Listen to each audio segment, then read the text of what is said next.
Welcome to Crappens. Don't wait a week for a new video. Join our Patreon at the Crappens On Demand level for instant recap access. Link in description. Enjoy the show.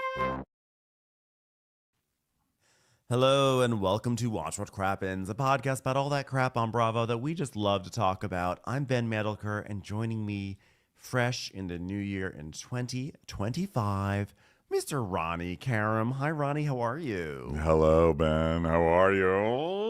Wonderful. How was your breaky break? Did you have a nice time? Amazing. Can't believe it's ending. Fantastic. Beautiful. But, you know, glad to be back talking about the Bravs. How about you? What's your 2025? What are you going to do? What's your goal? Well, my goal is to be as healthy as possible while we go on tour. I know that sounds like I'm actually just finding a way to promote our tour, but it's actually it's a big concern. I'm really trying to be healthy over the next 4 months. So I'm really looking forward to that. And I'm also looking forward to, we had a really fun bonus episode, by the way. I will show this, that on Patreon, right before we left for break, we did a bonus episode where we talked about what we want to happen in the new year. And we looked back on the past year. It was actually a really lovely episode. So please go and listen to that. That's at patreon.com/watchwhatcrappens. And this is also a video. See, I am automatically shilling no matter what. But this is also Crappens On Demand. You should come watch it as well. And the truth is we are going on tour, and the tickets are at watchwhatcrappens.com. To that end, by the way, the Crappies, now we are officially less than a month away from the Crappies, which is scary as fuck. But guess what? The first round voting is going to open up on Monday. So this is your warning, your alert. Be ready. Voting for round one will be on Monday. We'll have the link up on our social media. We'll have it on our website, all that good stuff. We're currently compiling the categories. We thank you for everyone who submitted nominations and ideas and suggestions. It's so fun to go through memory lane. I can't wait to have a final ballot, but really looking forward to that. So that's that. And what about you, Ronnie? What is your goal for 2025? To stay hot. Yeah. All right. So here we go. Let's party. Below deck. Sailing. Dun, dun, dun, dun, dun. Monsters. It was really nice to start the new year. Well, actually, this episode came on before the new year started, technically, but we're not recapping it till the new year. But it's our first recap of the new year. And Bueller's here. Hi, Bueller. Welcome. Hi, Bueller. Look, he just hopped. Recap of the new year, Bueller. Wow. Bueller's first appearance of 2025. By the way, I just want to also mention to people while Bueller is here that Ronnie was very lovely. Or what? Now you're leaving? Well, he didn't like all the attention. He was like, I'm out of here. I just want to say I did get to finally see Ronnie's renovated home, and it is gorgeous and beautiful. And congratulations, Ronnie, on Thank you, Ben. a labor of love. It is stunning. You have such an eye, and if you are to flip a house ever, like, please, whoever's listening, I know there are people that are listening, give this man a TV show, because Ronnie did a great job, and he deserves his own HGTV show. I will be the Jax to your Britney on this one. I am going to shill for an HGTV show for you, because it was beautiful. The choices for furniture, the color palette, the materials. You just did a wonderful job, Ronnie. I'm really proud of you. Ben, thank you so much. Yeah, no, thank it's great. What a lovely I was Christmas, like, huh? We had a Christmas party over there. It was just so nice. Oh, God, I had so much fun. Okay, memories. Good. Okay. Memories. Anyway, that was what are we last talking year. about? First thing of the new year. Okay, so it was good to be, the first show back of the new year was Below Deck, and to have monster guests just felt so good.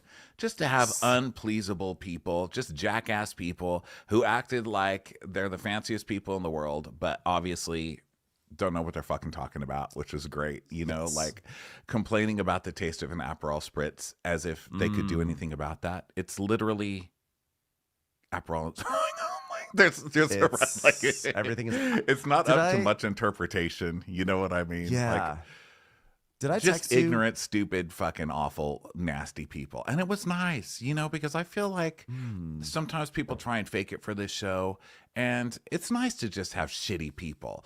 Sometimes normally I hate it, but sometimes I like when shitty people are like, well, we're shitty, and that's just the way it is. And we like being shitty, and we're going to stay shitty. So stay shitty, shitty people. What a great start to the new year.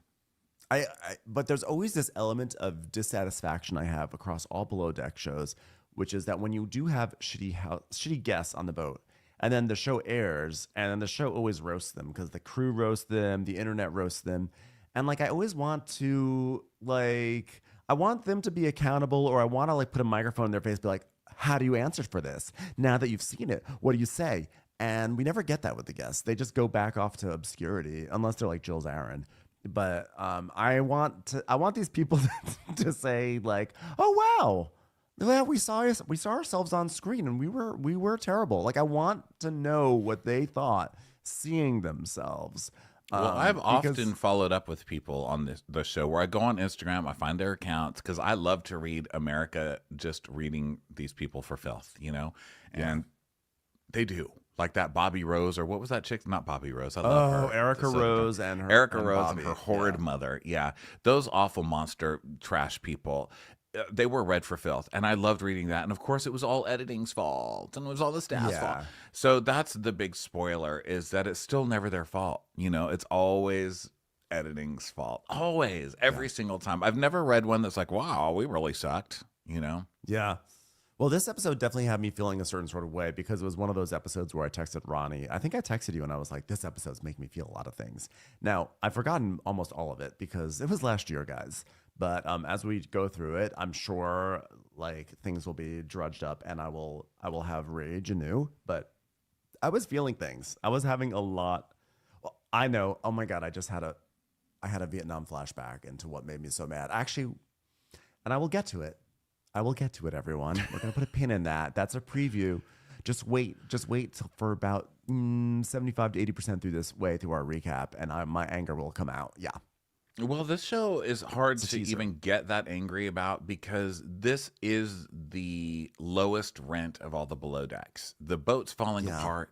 There's always shit falling all over. I mean, I know they're tilting, but they still don't have cabinet doors that can close. People come spill drinks on you. I mean, that's just how the show is. Yeah. They serve you shitty food half the time. There's sperm all over everything. They fuck all over the boat. It's just a nasty, skeevy show. Gary's always there driving you. I mean, it's just one of the skeevier shows. So there's an element of me that no matter how bad the guests are, I'm always kind of on their side because I'm like, let's be honest, they're probably right. You know what I mean? Like these guests were complaining about every drink, but then I was like, but these drinks probably do suck.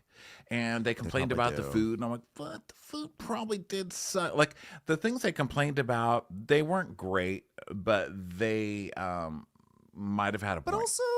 But also, you're going on a charter for like a very reduced cost. We know this, and it's like on TV. Like I know if I want to have a delicious meal, I'm not going to go to Gordon Ramsay's Hell's Kitchen. I'm going to go to a proper restaurant. I'm not going to eat on a soundstage. So, like, yes, they are entitled to be disappointed by shitty service 100%.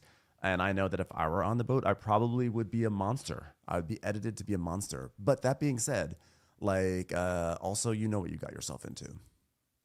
Yeah. Also, it's Kate Chastain's also the birthday, one-day speaking charters, of you know what I yachts. mean? Because I already have zero respect for one-day charters. Like, you're already getting a bargain, but you need this much of a bargain? Like, really? They're like, I'll give you $5, and then we'll just come be monsters on your boat. I mean, and then they're just like, I don't understand what this food is, or, whatever it may be for the one-day charter. But they're never good, and they're always horrible people. And it's like, you are the ultimate NASCAR people. Can you please stop pretending? Actually, are NASCAR people rich?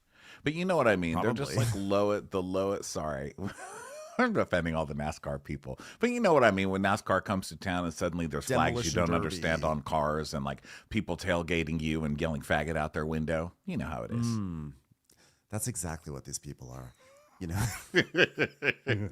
Not these in particular. I just mean lower rent people in general. Though I just mean one-day charter people. I'm not even going to say lower rent anymore. I'm just going to say those are one-day charter people. Lower tip. I love this. I think you're so right. I feel like we've never really have articulated that. Like when it says one day charter, I'm always like, cheap. I'm like, was Walmart losers. closed today? Yeah. Please pack up your bindle and leave. I always say the one-day charters are my favorite because I always see my own clothes represented on screen. It's like, oh my God, finally, people who wear Old Navy are here. But also, like, what's the point? Like, you're like, it's a little bit of it's effort to get onto a yacht and to do all that stuff. I just feel like one day, I mean, it's like, like just do 2 nights. Like you're not gonna, what if the first day you're It's just so seasick? sad. Build in the It's time. just so sad. Sad. All right. Maybe it's the Here we shooting go. schedule. Oh wait, but we do have something here. There's something I do. I don't remember if we talked about this last time. I think we speculated it, but we heard from an old queen at a bar. Previously on Blue Deck Sailing Yacht, Gary decides he isn't going to be drinking for the rest of the season, which lasts all of about half an episode. We were speculating on the last episode when Gary suddenly decided that he wanted to be sober. We thought like nothing that happened on camera seemed so crazy or beyond the pale of what he normally does that he decides to finally become sober. And as we all know, leading into the season, we've read that and we know that there's like someone on the staff of Below Deck, I think was made allegations or maybe pressed charges or something like that about Gary. I think it was coming on to her, inappropriate, yada, yada. We know it's terrible. And so we were wondering if maybe this happened, like, and this is what really caused him to be sober. And then we heard from an old queen of the bar who said that basically, that like, I think the timing of it actually did work out, and that when they shoot Below Deck, there's like forced time, like the cast has to have time to like that they're put into sequester every few days and they're put into hotel rooms. They don't talk to anyone else, and that's when this incident happened. So it would make sense that like during a blackout period, no pun intended, that Gary like was in his hotel room and this is when this all happened and he comes back to shoot. And so for us, on camera, we don't see anything, but it's something that happened off camera, like beyond the shooting schedule, in between charters. So what did Old Queen? I have an article up if you want deets. So this is from Really? Screen Rant. Gary basically was accused by season 4 makeup artist. We'll hold her name here because why put her through that? But makeup artist of sexual misconduct stemming from an incident that allegedly occurred during filming in the summer of 2022. Samantha was tasked with escorting cast members to and from their rooms for production in between interview segments. She also kept the crew isolated before and after the interviews. Samantha claimed, well, there we go. Okay, I can't not read her name. Samantha claimed that she brought a boozed up Gary back to his hotel room following filming for a confessional interview. Gary had been in isolation after a positive COVID-19 diagnosis kept him from joining the crew. And so this is where he showed up late for that season. Remember? Because he had COVID or everything something. I said was basically wrong. Well, because well, 2022 is, but maybe okay. So 2022, obviously, this entire theory is no, because this aired in 2024, but it was filmed a long time before. Because remember, this has been on the shelf for a long time. I think it was probably filmed in 2023, but it's possible that it's possible that maybe the allegations surfaced during. Well, let me the just season. finish this so I don't leave people hanging. So she stated that she was bringing him back to his room, and he was behaving erratically, and eventually grabbed her from behind and physically restrained her from leaving before she was able to get away. She stated that production never limited Gary's alcohol consumption, and she worked on previous seasons, including season 10, where she accused Bosun Ross of making inappropriate comments towards her. So that's the article there. And when did that article? When did this news break? This was November 4th, 2020. No, it's updated November 4th, 2024. So this must have been a long time ago. So maybe when the news broke, Gary was like maybe reprimanded off camera, etc. So I will amend the theory, but I'm glad you clarified that because I'm not trying to pass along bad information, even though I blatantly just did. But well, most of something it for is people just to think stuff we about. read headlines about. You know what I mean? And it happened a long time ago. I thought the same thing. I was like, something, and it might have still happened because we don't really know when this was filmed. That's the thing about Below Deck. Like, how are we supposed to know when this was filmed? Yeah. Well, we will keep an eye on it, and we will try to piece together the timeline as best we can. But But anyway, the Gary, point was he must have done something really bad off camera to warrant him suddenly becoming a good little angel and deciding he's going to quit. And then he even did the PR thing of, look at me, I'm going to have a girlfriend now, when he's trying to make good with Daisy and it's just me and Daisy, we have so much going for us, and I believe in us long term, even if you don't. I'm just this whole, it's just me, dependable Gary, just waiting for you, you know? Like, girl, you have been such a fucking monster. And whenever a boy starts this good little boy act, it's because he's been caught doing something very, very bad. Exactly. I think I told the story before. It's like when I was in 8th grade and my parents were like, you know, it's time for you to go to a sleepaway camp. you need to grow up a little bit. And I was like, no, I don't want to leave home. So I went and I washed all the dishes in the sink. I was like, I'm going to show him. I'm grown up. I can wash the dishes. And I was like, I'll fix it. And that's basically what he's doing. He is washing his dishes, hoping that this will suddenly cause things to change rapidly. And it won't. So we start the episode. Everyone is waking up after their crew night out, and Daisy and Gary are sharing a room. And Daisy's like, "So, did you have fun last night?" And he's like, "Yes, I did have a fun night. You know, it's hard to get along with everyone when everyone's drunk." Blah blah blah blah blah blah blah. I'm like, no shit. It's hard. Imagine we've been the ones having to watch you get wasted for 4 years now. How hard is it on us? Now you're only just getting barely a taste of it, and everyone getting drunk doesn't even compare to what everyone's had to deal with when you've gotten drunk, sir. So then we go to Danny, who has just hooked up with Chase. You know, they've been banging in the bedroom all night 3 times, we find out later. And she's like, so last time I kissed somebody on this crew, I was told I could never happen again. But this time, I'm hoping you'll say that he needs it to happen all the time. And I loved every second, because I did. So, and then Chase is like, wow, gee golly. Woof, I've only been here 3 days, and last year I had to sleep in the fucking crew mess because there was sex happening in my fucking cabin. Now here I am. Ding, ding, ding, ding, ding.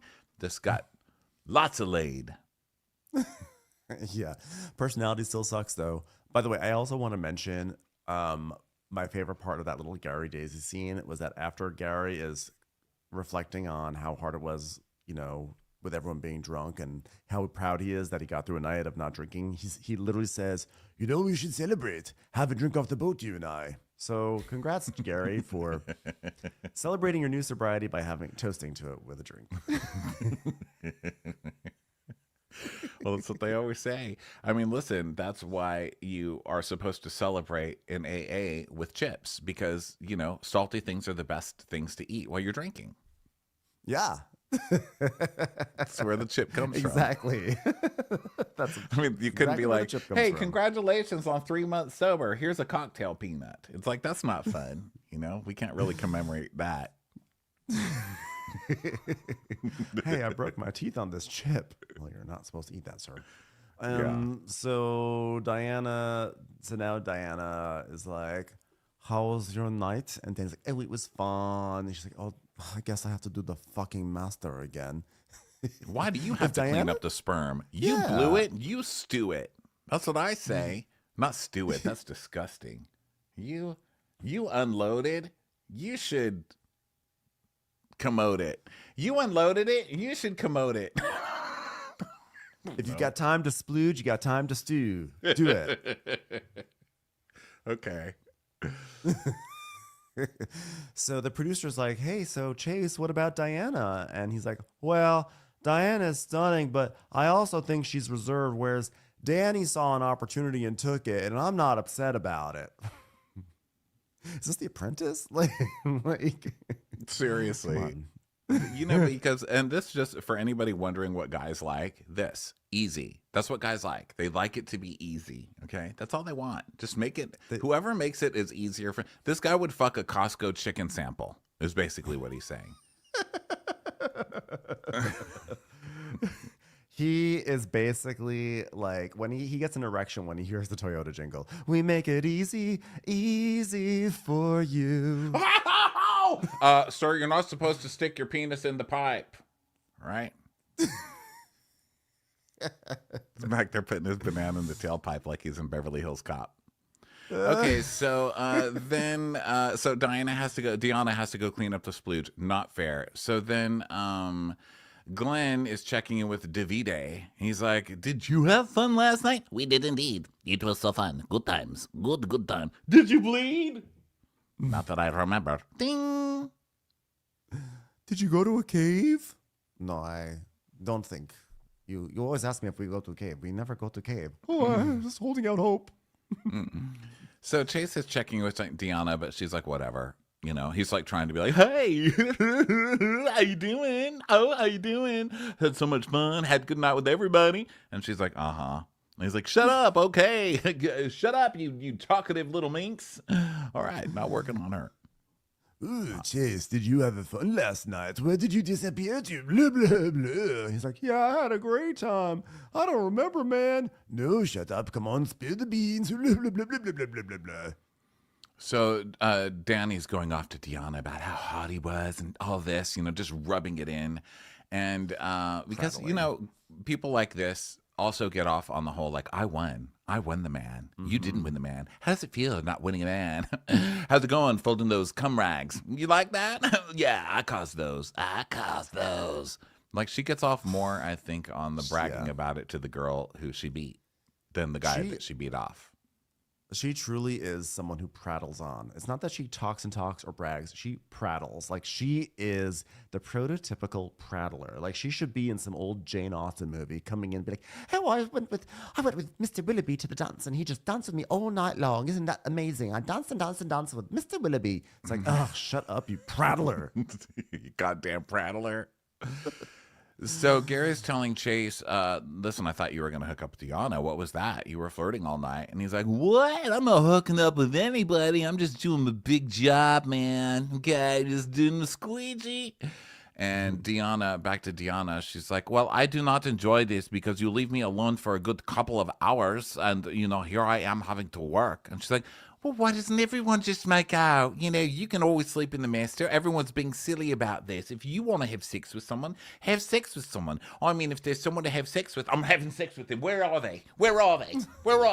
She can't have sex with anybody. You're there. You're reserving it. You're the first in line at the fucking Hertz rental every goddamn day that they open. How's anybody else supposed to drive a decent car?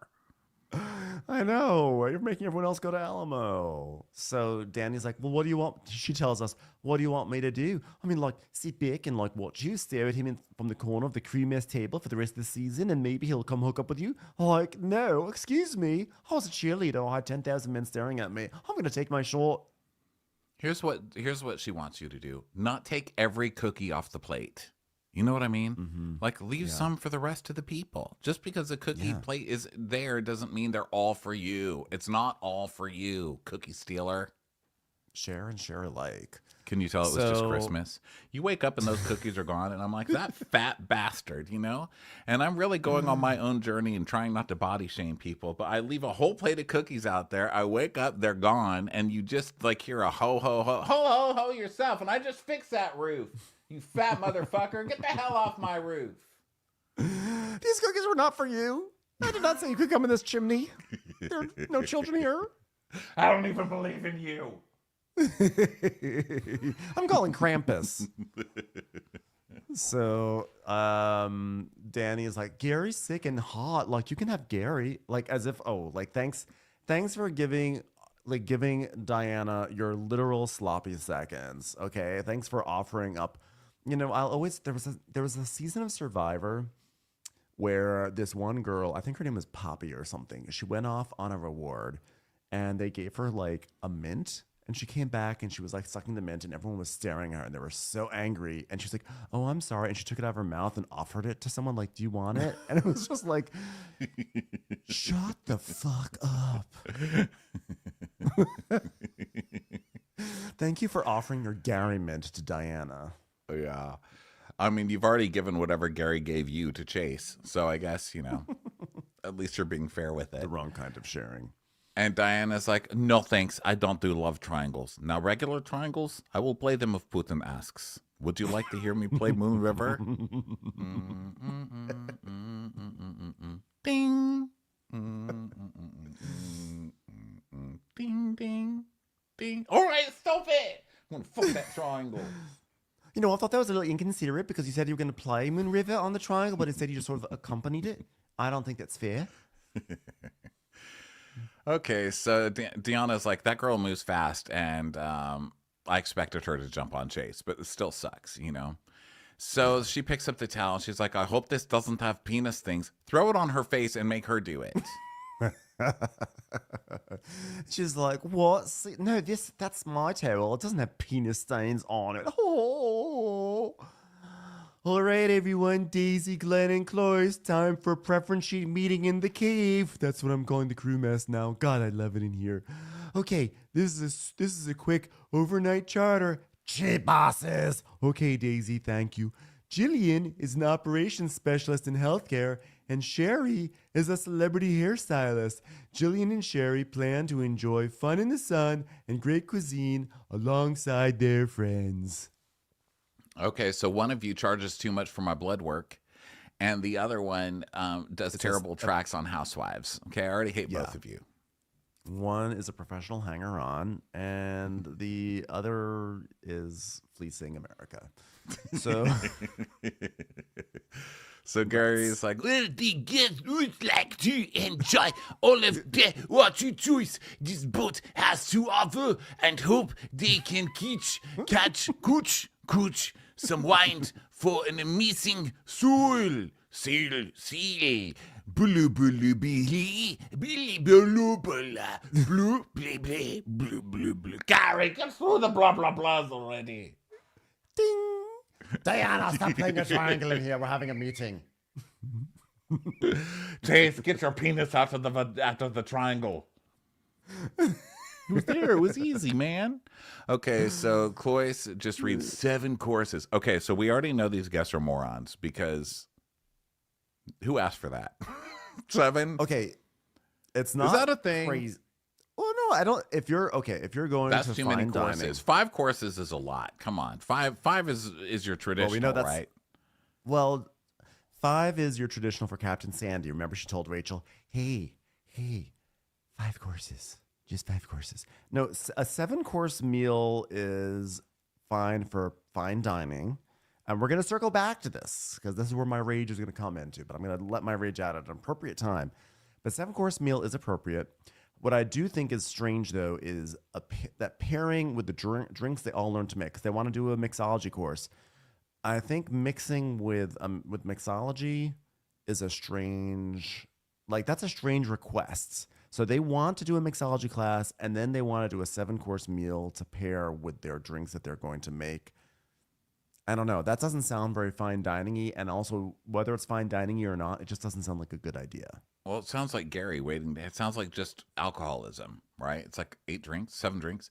Okay, so I know that like a 7-course meals are heard of. I shouldn't say they're morons, but you automatically know they're jerks. Because when you come on a one-night charter and you're just like, make us 7 courses.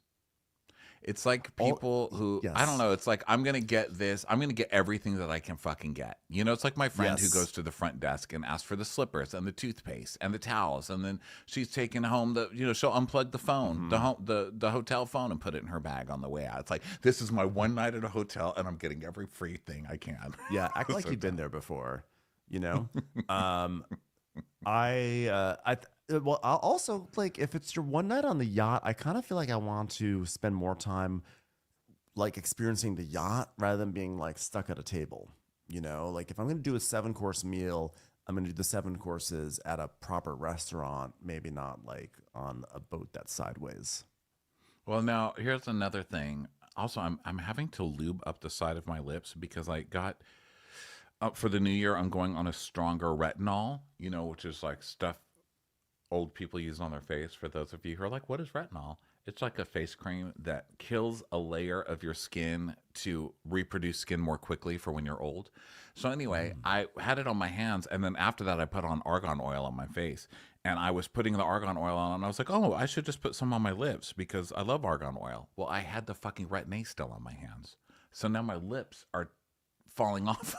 Basically. So if my lips fall off during this recap, it's because I did it to myself with face creams. Okay, back to the show. So also, to stand up for the guest real quick, I don't think they specifically said they need to have 7 drinks in their 7-course meal. They just said they wanted the drinks they learned to be paired well. You could do a mojito and pair that with lots of different things with coconut or the mint could go with this other thing. Maybe the first 3 courses go with 1 drink. That's all assuming that when you request to learn how to make a mojito, you also know what a mojito is and like a mojito. But we'll get to that in a moment.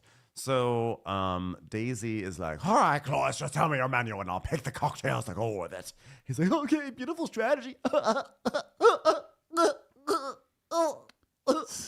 Well, the itinerary requests are pretty straightforward. They seem like a fun group. So Cloyce is like, the guests have specifically requested 7-course meal. Not 6, not 8, not 11, not 4, not 2. 7. Thank you, Cloyce. Keep talking. Hey, make this monologue longer. Yeah. He's like, well, my goal is to showcase a broad range of culinary skills, highlights for some things from local seafood and processes. It's like, yeah, you're going to cook 7 meals, 7 courses. We get it. We understand what that means. Not you 3. do not highlight things. Not 19. He's like, I don't want to highlight my skills. I'm going to microwave everything. So they, everyone does their task and then they get ready to go off on the boat for, and everything. And so Gary's like, Daisy Boo, do you want to go get that drink now? Blah, blah, blah, blah, blah. Which I'm like, wow, you're really eager to get that drink to celebrate your non-drinking, sir. I'll be ready for the drink. I'm doing really well, my sobriety. I'm ready for the drink now, Daisy. Blah, blah, blah. So Danny's like, uh-oh, is this a date? And he's like, Well, having Daisy be supportive of me not drinking is a good feeling for me, because then I know she's going to be there for me at my worst when I'm drunk, because she has been there. And also she'll be there for me at my best when I'm sober, which will never, ever happen. But working together, living together, having these ups and downs, children running all around, snot coming after them, Daisy yelling at me from a fire escape in the middle of a very poor neighborhood to come inside and leave my boys. God, that vision is just still so strong in me. Daisy just hanging off the fire escape with a cigarette dangling out of her mouth and her ponytail kind of half undone and her makeup smeared down her face while dirty children run all around her. Gary, you get your ass up here before you lose it. Kids, get off the ironing board. That's not the playground. Oh, I told ya. Well, now one of them's lost their face. Get up here, you fucking good for nothing. One of the low points of my Christmas vacation was that for whatever reason, Dom and I put Look Who's Talking on. It was on TV, and so we watched part of it. First of all, it's not a good movie. Second of all, there is a scene where Kirstie Alley R.I.P. has a vision of what life would be like if she got with John Travolta, and it was like literally everything you just described. It was like her in curlers, John Travolta coming in with like a pot belly, and like the kids throwing food around the kitchen, and she has like a cigarette out of her mouth, like, did you pick up the milk? And like that's what Daisy and Gary would be. They would be a Look Who's Talking fantasy. Yeah, sequence. just that nightmare trash couple, and it's usually the couple. It's usually like the homecoming queen and the football quarterback from high school who just become trash as they get older, and it's just gross. But so Kirstie Alley was in that. Wasn't Roseanne also in that? I mean, half that movie is not even allowed on Twitter. I think that Roseanne was a voice of one of the babies in the sequel. Or the sequel. Okay, Look Who's Talking too. But yeah, it was. Look Who's Talking as well. Yeah, it was terrible. It was like actually so much worse than I ever remembered it. And then when I saw Amy Heckerling directed it, I was like, Amy Heckerling. I thought it was gonna be some random like old guy, and it was Amy Heckerling. So who knows? So think about that, Amy Heckerling. If you're listening, you did bad work. The title of Ben's movie about that day: Heckling Heckerling. Look Who's Talking. How about we call it Look Who's Directing? Look Who's Heckling. Look Who's Heckling. So they leave, and Daisy's just like, where are we going, Gary? He's like, just to the corner. So they do, and he's trying to hold her hand and stuff. And she's like, what are we going for a drink for, Gary? He's like, oh, for us, it's the season. 'Tis the season. And she's like, well, are you not going to drink for the rest of the season, Gary? And he's like, I don't know. Maybe I'll have a glass of wine tonight. Well, it's over then. Daisy, why did you give me this slice of pizza? Oh, that's That's to represent the wedge of the chip that you achieved in your 8 hours of sobriety. I'll spit it out. Then meanwhile, Danny is, she's like, oh my God, Chase is asleep. My love is asleep. Let's go wake him up. It'll be hilarious. So they go and they wake up Chase and it's like funny antics. So we come back to Gary and Daisy. And this is where Gary is now trying to see himself as a mature person. And so he's like, Daisy, Gary tells us, we're roomies and then being besties to being best friends to moving on in all seriousness. What are you looking for in life, Daisy? Oh, I guess he's telling Daisy this. And she's like, in life? Yeah, for the next couple of years, have you thought about, I don't know, settling down with a tall drunkard who likes to do terrible things to other people? Maybe blah, blah, blah, blah, blah. Well, I guess stabilize and work a bit would be nice, I guess. So, I've wanted to check out the Dysons, because frankly, they're supposed to be really great vacuums, but I've never wanted to spend the money. I say leave work at work. That's the kind of thing I say. But it's got a big bowl on it, and I've got to tell you, sounds good. Here I come next couple of years. Well, I want to build that relationship period. Relationships require a lot of work. Fuck yeah. You go through the ups and the downs like us. We've been through a lot of shit that most married couples haven't been through. And seriously, it doesn't seem like it's going to anytime soon. And Daisy's like, she's already like, oh God, is Gary trying to really make something happen now? Well, she's used to what Gary's done. She knows what Gary does. She knows his cycle. Gary's in trouble, so Gary is trying to, use her for PR. And she's like, no. Because I think Daisy likes Gary. I think she would, if Gary was being sincere right now, I think Daisy would be like, fuck yeah, let's do this. But she knows he's not being sincere. And she knows that Gary just likes the idea of Daisy. She likes the idea of, he likes the idea of being in a relationship and like being the mature person he aspires to be. But I think he also is drawn to Daisy. I think he's not actually attracted to Daisy or wants to be in a relationship with Daisy. It's just that like she's the only one who, when he's done some real bullshit, like she's just like still is like nice to him. And so he's well, it's like we all love a Waffle House, because really at the end of the day, no matter how drunk we are, they at least let us come sit down until we fuck up again. You know what I mean? Yeah, yep, exactly. Daisy, you're basically a Waffle House. Congratulations. You've achieved so much in this relationship. He's like, well, could you see a relationship with me? And she's like, Gara. I'm just asking for a friend here. Imagine I wasn't here and someone asked you that. Could you see yourself in a relationship with Gary? And she's like, Gara, you just like the idea of me. You need to be honest with yourself. I think we both have a lot of work to do in ourselves, but I think I've been working on myself a lot more than you've been working on yourself. I think anyone's can work on themselves more than you've been working on yourself. That turtle over there on the beach has worked on itself more, and it's dead. It's a dead turtle, and it worked on itself more than you. Let me just say, as a person who doesn't really care about either one of you, truly, and I can say that with in a heartfelt way, neither one of you have worked on yourselves. You're both exactly the same. Okay, carry on with your fake conversation. You are both exactly the goddamn same. What are you talking about? He's like, what? I've worked on myself. And she's like, I think that you can get into a relationship with anyone. I think you need to really work on yourself because you're not going to have a healthy relationship with anyone. He's like, yes, but don't you think it's good to find someone in life that you can work on yourself with? Someone that brings out the best in you, like Hellman's? She's like, I don't even know what the Hellman's is, but you have to be in a secure relationship and you need to be with a secure person. And we're not secure people. Look at me. I'm Daisy, for crying out loud. Daisy. She's like, you're talking about somebody fixing your problems, Gary. And he's like, how can someone understand your problems to have someone come in and say, okay, I'll look at it from this side. Isn't that what love is? No, you want to date a fucking roll of paper towels to come in and clean up your mess. No. Someone to hold my hand, someone to clean up my mess, someone to slap me in the face when I get too drunk in between charters. Being blah, blah, blah. Being blah, blah, blah, blah, blah.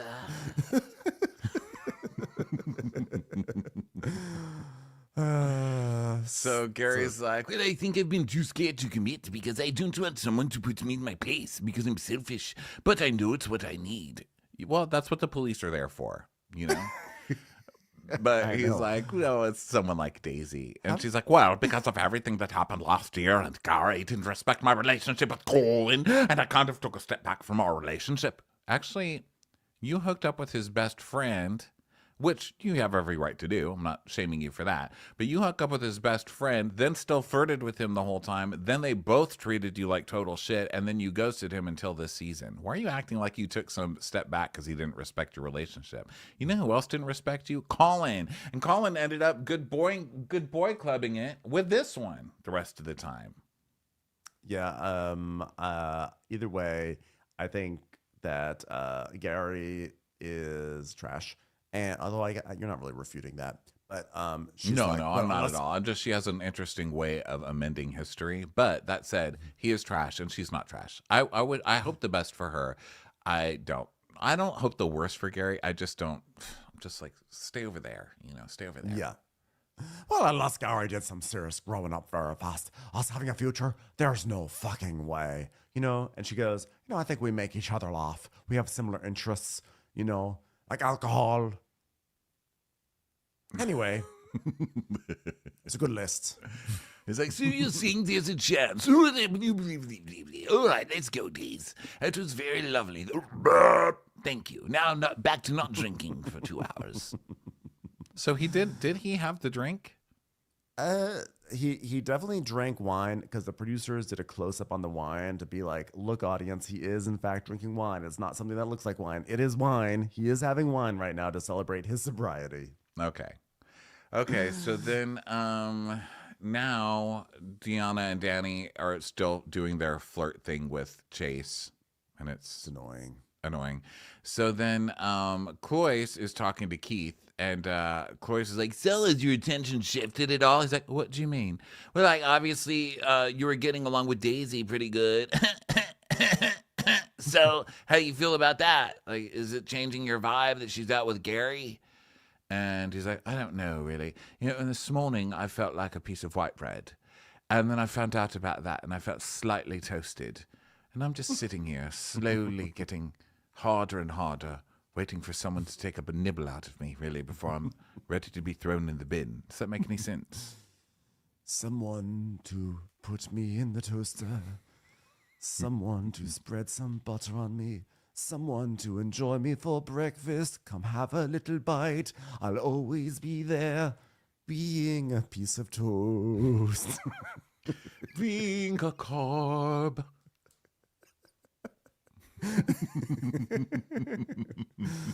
So Gary's back, and he's like, so what'd you guys talk about? He's like, oh, just fucking everything, us, where we stand. And Chloe's like, where'd you guys stand? Where are you guys? He's like, I think we're in a good place. I don't know what I meant to say. Not He's intentionally being vague because he knows that both of these people like Daisy, right? So he's basically just put a blocker, which he knows he's doing also. He sees Daisy about to get a happy thing, so he's going to come in there and try and ruin it for her by making it like, well, I still like Daisy, so now both of these guys are going to have to back off. This guy's really such a piece of shit. He's such a piece of shit. So he's intentionally being vague. I'm like, ooh, I think it went really well. No, it didn't. She just told you had no fucking chance, dude. But of course you're going to come make it sound like you do have a chance so that they don't have a chance, right? So then Keith tries to word it like, well, it's just like a classic high tension work relationship, right? Just work. And Gary's like, well, actually it's pretty full on. So what does that mean? Yeah. Just it was a respectful relationship about chips. And anyway, I need to go lie down. I'm pretty buzzed from my sobriety. So Keith is basically like, I don't really know what to do. I don't want to put my foot in something that's going to get stinky. And Gary's like, well, I guess we're just friends, eh? I thought it's just like we fight, and it's weird what we've been through, Days. And she's like, go to sleep, Gara. So they're just sort of settling. And he goes, but if you and I ever live together, we've got to get on a good vibe. and then he farts in her face while she's in the bed. She's like, Gary, you're disgusting. Which I think is the moment she realized she's marrying this man. Okay, Yes. so then Deanna and Chase, everybody's waking up the next day and getting ready, you know, and now it's provision times, and Davide is fixing lights in the cabins, going Lights, lights, I fix. I'm Italian. And then Gary and Daisy are checking. Oh, Deanna is asking Chase if he slept well. And he's like, I had this dream that two stewardesses came and drugged me out of bed. And she seems like so dejected this morning. She's just like, I can't believe someone would do that. Why is he talking to me? And Diana's like, I don't want to be in love triangle, only Putin triangle. Ding. So Daisy, she's like, how are you doing? Are you okay? Are you upset at her? And Chase, like, hooking up. Do you want to be mad, Diana? Do you want to yell at at Danny? Do you want to do that? She's like, I don't know. He wanted her. And she's like, sure. Well, okay. So would you hook up with him? No, never. I mean, I was vibing, but apparently it was not true on his side. And it's like, well, you know, it was a bit shit because you didn't really have a chance, did ya? And she's like, well, I'm not going to fuck somebody on the first day. She goes, well, with you being reserved as you are, I mean, look, I'm not saying it's your fault. I'm just saying he's an idiot because the boy's an idiot, you know? Yeah, you leave a chicken wing on the table, the boy's going to eat the chicken wing on the table, not the one that's in the refrigerator that needs to be prepared first. It's just how they are. We are, I guess. I'm gay. What am I talking about? We're the worst. Yeah. With Diana's this like, stuff. I feel like Danny sees everything as competition, and fuck that. I don't fight over men. No, thank you. I have more things to do with my life, like sit in corner and stare angrily at something. I have more important things to do, like clean the cum rags of people who are fighting over the men, you know? So then Deanna's like, he wanted easier and he got her and that's it. So that's true. So then the guests come on board and Daisy gives them the tour and stuff. And their first complaint is when they see the hot tub and they go, well, it would be nice if that was an actual pool. It would be yeah. nice. Maybe next time, go to a pool. Yeah, maybe next time, like, read the fucking listing of the Airbnb that you rent. You know what I mean? Yeah. It's like you show up to an Maybe- Airbnb. There's a kitchen sink, but it's not a pool. So there's 5 points off. Maybe next time, look into what a boat is and look into what a pool is and see why maybe they don't play well as friends. Okay? Maybe. Yeah. So now they're like, can we have help unpacking our bags? And so they're already making all the requests and everything. So they leave port, and now the guests are asking for drinks, and they're just being so obnoxious about it. They're like, Daisy, can we have another drink? We have a refill. Can we have a drink? Oh my God, I left my drink over there. Can we bring my drink? I lost my drink. Yeah. And they're like, where is she? Did she forget about us? And someone's like, oh, she's tired. And they said, well, did you tell her to make a margarita? Daisy, get my champagne from my bathroom. I mean, God, I'm not on vacation. If you want something, ask the right people. Oh, no, one of her friends is like, I'm not getting that. If you want something, ask the right people for it. So then they're like, I mean, is there a button you can press? Like, where is everybody?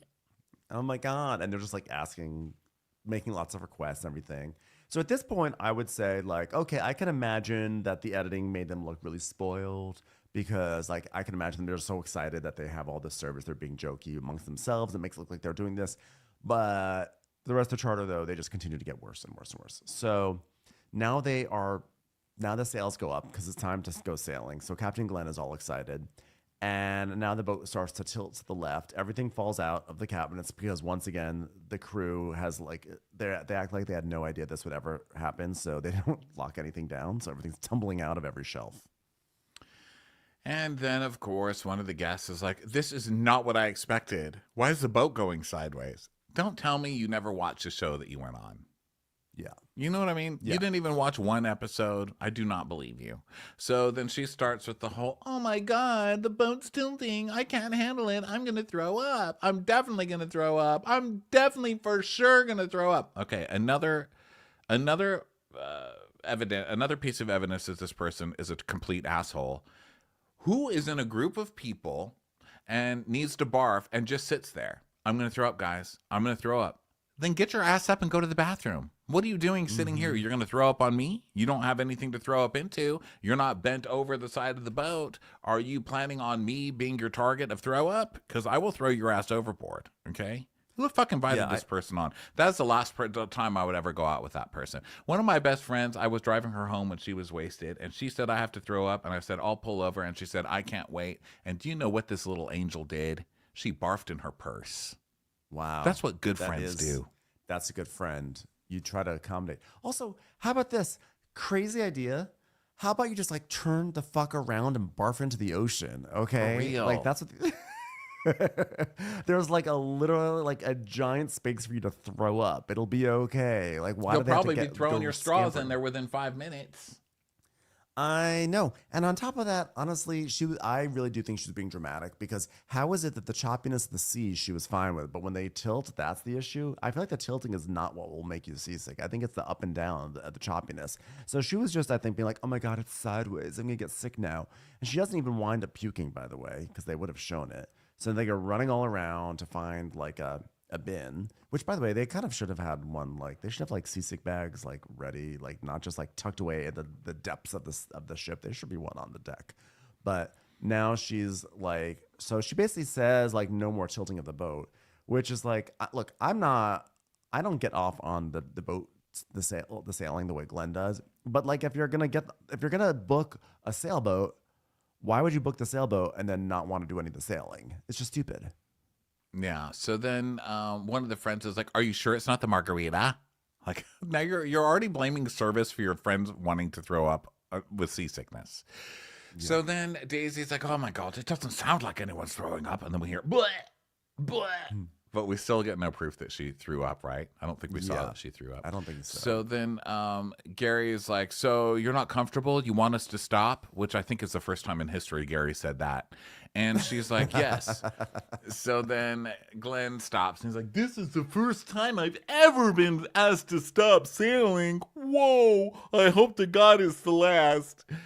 So now Gary goes to check on Cloyce and he's getting that 7-course thing ready. And now it's time to put the sails away and drop anchor. And now, where should we do the cocktail making class? Daisy is asking Danny, which is interesting. Why would you ask Danny? She doesn't know anything. Yeah. And Danny's like, at the bar. And Daisy goes, oh, that would be cute. It's also where all the liquor is, Daisy. That's where you would have a mixology class. So Daisy asked Danny to like get some stuff ready, and then Danny is like talking to this woman Jillian about like when they want to do cocktail mixology and Tommy and everything like that, and they want to do like class at 7:30, dinner at 9:30. So just getting this ready, and then Gary, like they're all kind of glum. So Gary's like, "Hello, ladies, do you want to try some sea bulbs today?" Blah blah. So they're like, "Okay," and so he's like showing how to do it, and they're like, so wait, so you're literally like a fish in water? Like you're just going to go straight into a shark's mouth or a dolphin's mouth? Like, well, a dolphin's mouth could be pretty cool. I've already made out with a shark. So, try everything once. Am I right, ladies? Tink. I love that a dolphin's mouth is like the worst version for her. She's like, we're going to wind up in a shark's mouth or a dolphin's mouth. I guarantee you the dolphin is not going to be sitting there with its mouth open waiting for you to come into it. Well, you know, little fish don't feel like that. They're terrified. You know, she's got little fish energy. So then Gary's like, yeah, I don't have any idea if these guys are having a good time, probably. And I don't like that one bit. So fuck it. I'm going to wet these people. You're getting wet, girls. And then he starts pulling them into the water and stuff. And they're just bored. They're like, you know, sea bobs, meh. I tried it. It's stupid. Well, the water should be fun, but it's not. They just hate everything. They hate the drinks. They hate the service. They hate the tilting. They hate being here. Everyone's been nothing but lovely to them, and nothing has really bad happened to them yet. They just came on here to be fucking miserable and act like they're better than everything and everybody. It's actually been a very functional charter compared to the others, you know? Yeah. They would have, you know what? This would have been really Emma's time to shine. She could have been like, oh, so you hate everything, you're bored by everything, you should meet my sister. She says, I am like that. I guess I'm just like you guys. Yeah. Mortifying. Emma would have finally identified with some guests. You know, she'd have been like, I hate sea bulbs as well. I mean, seriously. You hold on. They work, dragging you through the ocean like a piece of garbage. Unbelievable. I did once find myself in a dolphin's mouth, and you know what happened? The dolphin said, You're doing it wrong. I mean, I can't do anything right, apparently. And then my sister came and rode that dolphin off into the sunset. Pathetic. So now it's getting set up for mixology, and Deanna's like, well, let's get what we need for the drinks. And Danny's like, well, I've accepted everything on this boat is extremely unprepared and unplanned. Well, you were put in charge of preparing and planning it, so I think this would be on you. Yeah, exactly. So these guests who requested a mixology class seem so uninterested and unenthused about doing this. So they gather round, and Daisy's basically like, all right, ladies, if you're ready, we're going to make some drinks. So then Daisy is like, she starts off with like a mojito, which she makes with brown sugar, which I was like, I didn't think brown sugar was really a mojito ingredient. That was a strange choice. And they just seem so uninterested. They're like, is it? Do you not put brown sugar in a mojito? I thought it was just white sugar. Is it brown sugar? Well, I always see the cane sugar sticks that they put in there, but I don't know what actual kind. Are you looking brown it up? sugar is like molassesy. Is brown sugar? Yeah, I don't know. in a Brown sugar sounds mojito? fancy, but I mean, I don't know. I'm I asking just use it AI. for cookies, personally. Well, Or according blaze a to carrot every once in a AI while, am I right? Well, Padma AI says, no, brown sugar is not typically used in a mojito unless you're Gail. The traditional recipe for mojito calls for granulated or white sugar. Stupid. Yeah, it doesn't surprise me that Daisy doesn't really know what kind of sugar to use. So, which isn't even meant to be a sick burn, but her mixology is like, all right, here's my Google results on my phone. She's just like staring at her phone. She's like, all right, sugar. All right, we've got sugar in there. All right, we've got some rum in there. It doesn't look like you're getting a course from someone who really understands mixology, This is kind of like basic bar drinks at this point. And so, but what's funny is that they seem like, it feels like these people have never even encountered a mojito before, because she's like, all right, we're going to put rum in there and some mint and some sugar and some soda. And they're like, and we're supposed to drink this? Like, yeah. It's a delicious, delicious cocktail. Yeah, it's one of the most delicious sugary cocktails. And yeah, Shari's like, we're going to drink this. And she goes, well, I mean, hopefully it'll be nice. And then the poor husband, there's one husband on this trip who's trying to be positive, and no one will let him, but he's like, oh, that tastes really good. And then someone goes, really? I don't know. Okay, you hate a drink laced with sugar? Get the fuck out of here. I have no patience for you people. My God. Sugar. It's like it's the most beautiful drink. And so then they This go on to a reminds me of mango. when the Applebee's opened in our town, and my mom tried to go la-di-da at the Applebee's. She was like, well, let me tell you something about these cheese sticks. They're frozen. Oh, yeah. They're frozen. I was like, yeah, you're a real 5-star fucking diner there. Where you're like, Mom, you're being a bad apple. No, because that's reserved for busboys who don't clean the tops of the picture frames like me. Yes. Rondell, bad apple. So then they move on to a mango martini, which admittedly to me sounds kind of gross. I like mango, but I just think that like things like that can often go too sweet and go like awry. So they make this orange blobby drink, and then this girl goes, it's not sweet enough. What? That's the thing. Like, no one ever says that about cocktails. It's always the other way around. It's too sweet. It's too like cloying. It's too awful. She's like, This mango frosty, it needs to be sweeter. Lady, get off this boat. Here's a customer service for mangoes. Call them. Let them know. And so Daisy, I like Daisy's response. She goes, not sweet enough? Good to know. Good to know. And then Shari's like, yeah, I'll pass on this. Why are you guys being so judgy? You're the ones making the fucking drinks. That's the point.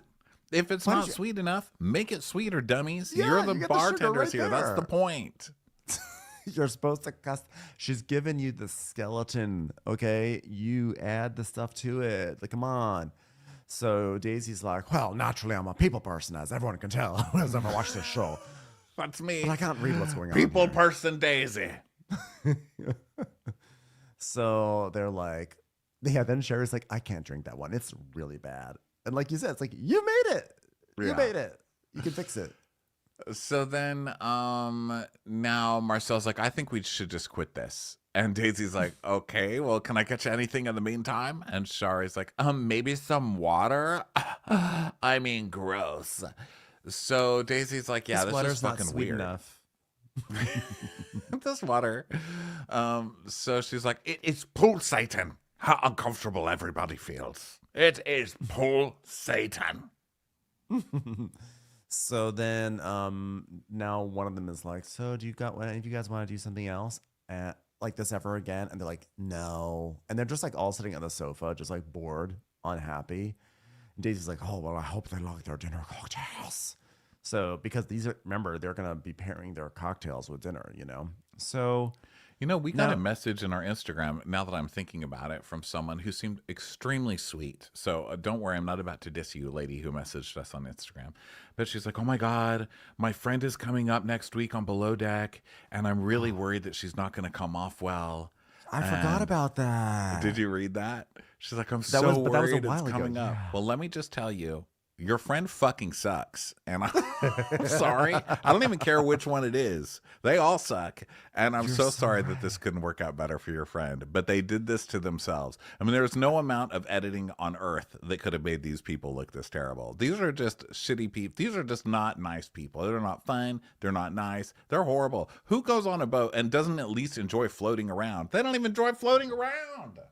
Like, I can understand not being so excited about the water toys because I could see myself being that person. But, like, I don't understand how, like, you want to do a mixology course and then you're like blah about it. Maybe it's because these are kind of like your basic drinks. They're not, maybe they wanted something more exotic and fascinating, but still, like, you have fun. You're drinking your booze, you know, like it's not the drinks, and it's not the tilting, and it's not the water tour. It's everything. It's that it's every little thing the whole time. It's that they have to come on and belittle the staff and just treat everybody like crap for themselves to feel better. You know, it's typical Below Deck awful guest behavior, and they're really checking all the boxes. So now we're talking about this 7-course meal, and he's doing a salad, baked oysters, crab cake, soup, fish.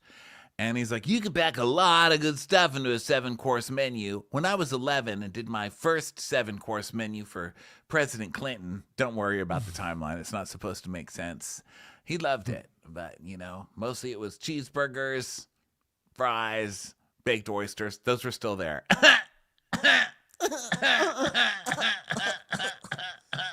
So if you're going to do a 7-course meal, the dishes have to be small, and usually like they're gonna be like refined. They'll be like a little this, a little that. You know, it's like almost like a tasting menu. You know, almost like a mousse. So this is where I got so mad, and this is where I felt something for these guests because every single course he puts out there is like a full-size course. So first he starts out with a big ass wedge salad, one of the heaviest salads you could have. It is, you know, a wedge of iceberg lettuce covered in like usually like a blue cheese and like bacon. I mean, this looked actually very, very nice. This is a Parmesan emulsion. I was like, okay. So like it wasn't pinging my radar. It was just like a nice little wedge salad. And but so serving iceberg on a luxury yacht is... Yeah, there's that too. And then but it's also then they get paired with these cocktails that are so inelegant for a 7-course meal. So the first one's getting paired with an Aperol Spritz. Now, this is no shade against an Aperol Spritz. I love an Aperol Spritz. But it was just like every cocktail was like Aperol Spritz. It was like a peach Bellini came out next to be paired with oysters. Yeah. Like everything, I was like, this is actually a terrible meal. Like I'm a little bit on the guest side about this meal because this is a terrible pairing and it's like too much heavy food for like 7 courses. Yeah, this is where we go back to the beginning of this recap where I was like, you know, this is one of those where I thought, do they have a point? Because up to this point, I've been like, these guests suck. But at this part, I was like, oh, wow. Well, they had a tasting with nobody who knew how to make drinks. So they didn't teach them fun or good drinks. And now they're having a tasting and the guy doesn't really know how to do a tasting, obviously. And the people who are making them drinks don't know how to make drinks because... Or pair. Yeah. Yeah, that's not what... Although, I mean, it's easier to do a wine pairing than it is an actual alcohol pairing. A mixed drink pairing is very difficult to do. I've never heard of a mixed drink pairing, actually. I have, but they're really not as successful. Yeah.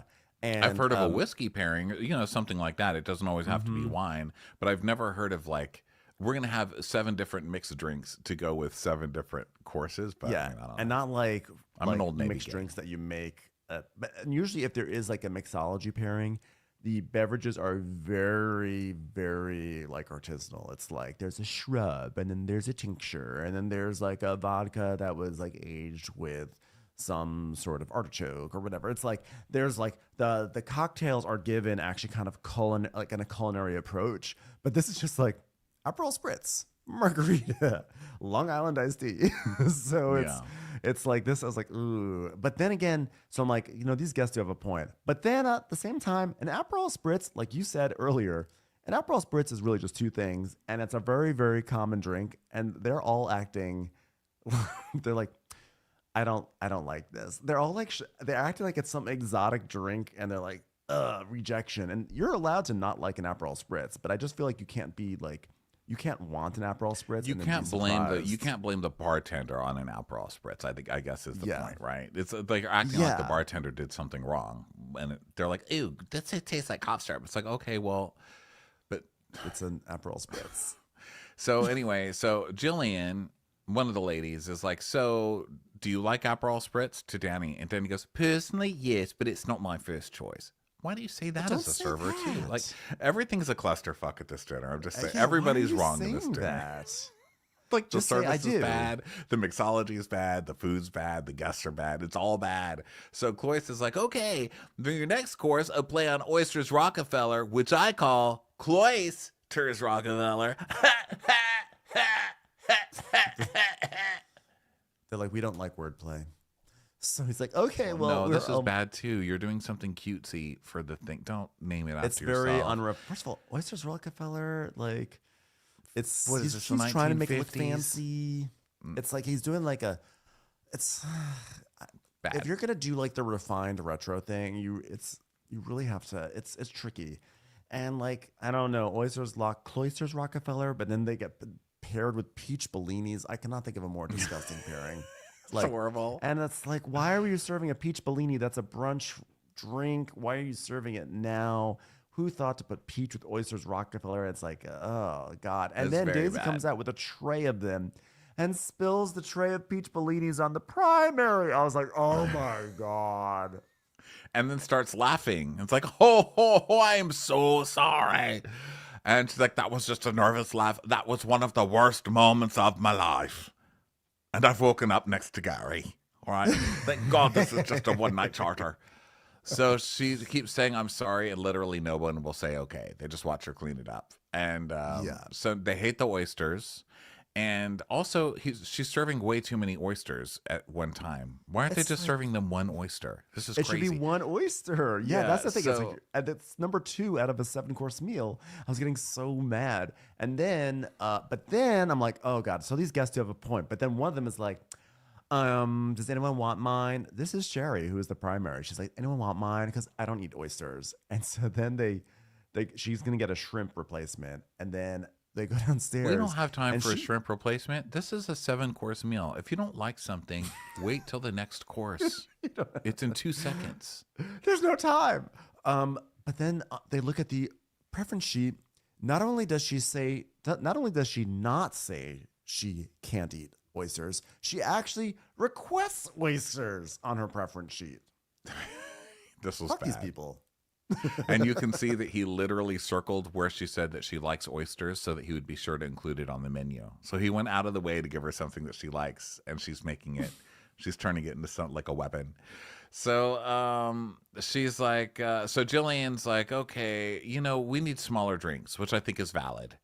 And Fair. So Shari's like, Daisy, this Aperol Spritz tastes like cough syrup. That's where we get that. And she goes, well, you don't like Aperol Spritz? And she goes, do you? She goes, yeah. So Daisy brings the spritzes downstairs. She goes, they don't like the Aperol Spritzes. And they just all crack up. Everyone down there just starts laughing. So then, so Jillian's like, these drinks are too strong. How am I supposed to have 7 drinks? Which is, again, that's a lot, 7 drinks. So Daisy's you drink like, a sip of it, but whatever. I think she's got a point overall. So, yeah. Exactly. So then Cloyce brings up the next one is a fried crab cake. And it's not like a dainty little crab cake. They all get like a giant frisbee on their plates. I'm like, what are you doing to these women? This is so much food. This is Yeah, it's crazy too for a much. 7-course meal. And So it gets then served is with a a mango classic- daiquiri. Yeah. Oh, what is it? Say it again. A mango daiquiri. A mango daiquiri. They're Like, really you're not leaning in into the mango tropics. too. Yeah. Yeah. I guess maybe it's like maybe it was on their request. Just nothing makes sense. Yeah. Very, very not good. And then they have French onion soup for the.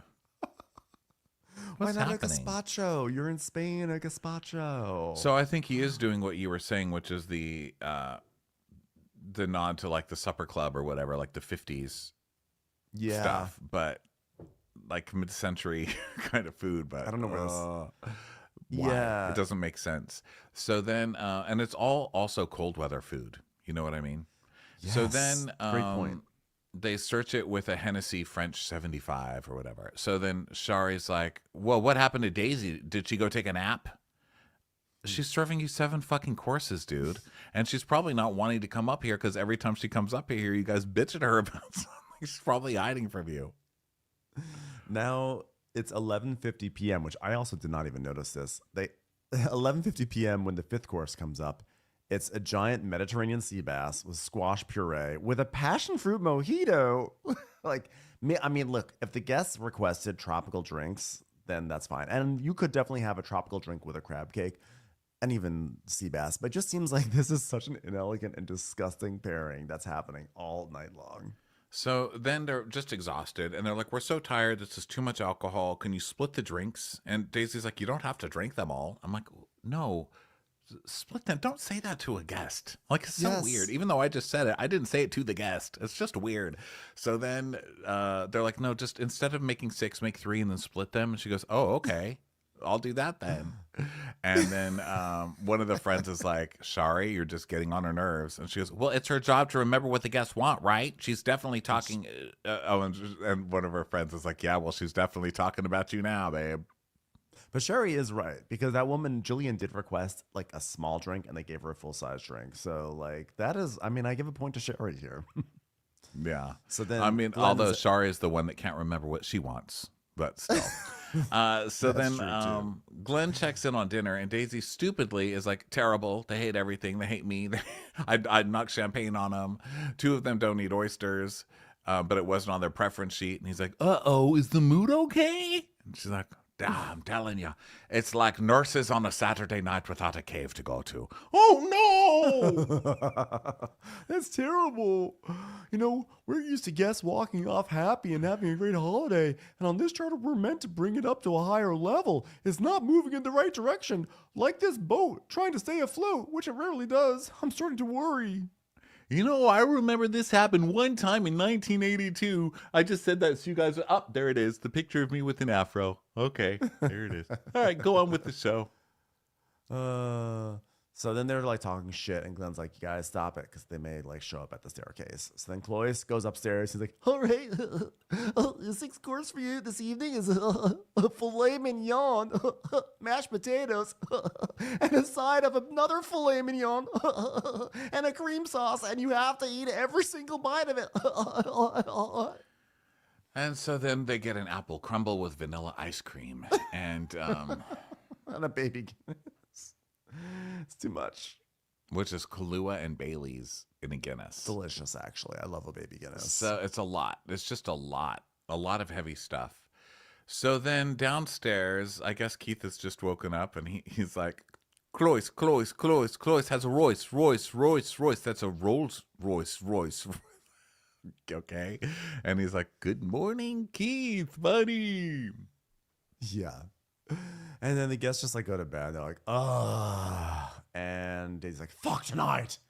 Dropping the ball, Daisy? Blah, blah. So Gary remembered last night. Blah. So Clois is giving Chase shit about hooking up the other night. He's like, so how were you in bedtime stories the other night? He's like, great, man. I actually got 3 bedtime stories, if you know what I mean. Ding, ding, ding. Deanna's just playing the triangle still. I will practice triangle and not care about the bedtime story. And then he's asking, what about you? What about you, Cloyce? And Cloyce's like, well, I think honestly, the one I find to be most attractive is Daisy, and obviously a bit older. And Jason's like, well, like, you're her equal, bro. Like, you're a head chef. I don't give a fuck how old she is. If you're intrigued and she's intrigued, you might just have to get it out of your system, buddy. Yeah. So then Gary's checking in with Daisy on their last day. And she's like, I'm awful today. I'm dreading it. And so she's like, oh, chase, Daisy, Daisy. Chase, Daisy, Daisy. Chase, Daisy, Daisy. Listen, there's a bag in the corridor. I'm worried it's vomit. And so he's like, do you want me to get it and open it? She goes, I'd love it. So he opens it and he's like, yep, it's vomit. Oh, why'd you have to do that? Don't put your face in it. Yeah, also, like, why didn't you puke in your toilet? Is that a strange request on my end? Like, It why? has to be Shari's, right? It's like the lady who refuses to barf in a toilet. Yeah, because then later on she mentions, she's like, oh, I couldn't find my trash bin, so we had to find a bag for me to throw up in. I'm like, what about your toilet? Have you never thrown up in a toilet? Do you not understand how to do it? Super weird. So, they dock. They serve breakfast. They serve like a quiche. And as soon as I saw that quiche, I was like, they're not gonna like that. I'm just telling you right now, they're not gonna like this quiche. They're gonna be like, why is this omelet so tall and why does it have a crust? Yeah, they do not like it. You're correct. One of them's like, yeah, that is not good. So. And now Daisy walks by Chase and Danny, who are hugging. And Daisy's like, neither of you have something to do. Go find something to do. And Danny immediately gets all defensive. And she's like, oh, my God, as if you're doing any fucking thing, bro. She's literally walking by to work. She's exactly. And Danny's like, you know, Chase comes like past for like 3 minutes and just comes and speaks to me. And then Daisy walks past and has like the goddamn audacity to be like, do you not have anything to do? I'm like, it's not her audacity. It's her job as your boss to make sure that in this moment, while the guests are having breakfast, that you're, I don't know, cleaning their bedrooms or doing something other than flirting with Chase. For fuck's sake, woman. So Deanna's like, yeah, but I mean, it annoys me too. She goes, well, then say something. Don't get pissed off at me. Say something. She does. And then you act like this. And by the way, Daisy did just say something to you, and look at your reaction. So don't act like you're literally said something. You're so calm with people just saying things to you. Weirdo. She literally just said, if you have time to lean, you have time to clean. And like, now you're acting like it's shocking that anyone said that you had time to lean when you were full on leaning. So the guests are packing up and everything, and Sherry, they gather in like the salon, and Sherry's like, okay, guys, just between us, does anyone have any complaints? Do you think that you had 5-star service? And Jillian's like, well, I got sick and we couldn't find a trash can. They said 7-star service, I think, because I was like, how many stars are there? Yeah. At some point they said, is this 7-star service? I was like, wait a minute, are we changing the rules now? Jesus, we got to fight for our stars these days. And so, yeah, Jillian's like, I got sick and we couldn't find a trash can. And then this woman, Tanya, goes, yeah, I don't know what to do with the trash can. Go barf in a toilet, people. Jesus. So this is weird. They're having like a little meeting about what they're going to tip, I guess. And so then they bring in Glenn.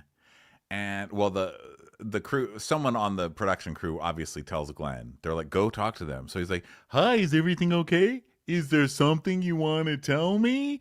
And so Jillian's like, well, we're trying to debrief to find out pluses and things that could improve.